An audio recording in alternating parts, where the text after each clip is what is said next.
Δεν μου λες? Πού έφεγες χτες το βράδυ?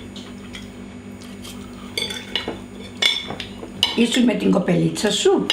Yeah, έφαγα με την Claire. Τι σκατά έκανε?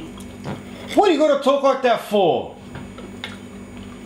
We went out for dinner anyway. Και τι φάγατε?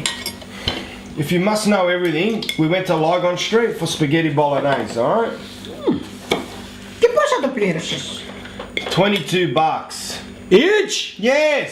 What do you have to scream for? 22 bucks! Πω! Δεν ντρέπονται!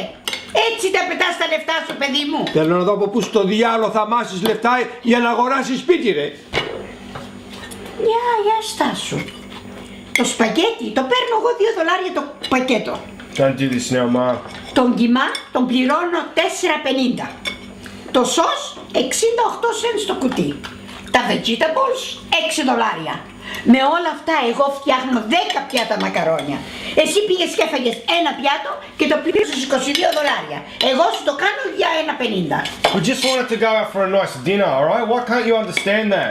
Alright? Εντάξει παιδί μου, κάνε ό,τι θες. Αλλά άμα τα λεφτά σου τα πετάς έτσι σαν Right, νικότα, Ma, right. δεν φεύγεις από εδώ μέσα που χαράμι ποτέ. Can you just change the subject? You're breaking my balls, Ma. Ε! That's just breaking my balls. I just want to eat.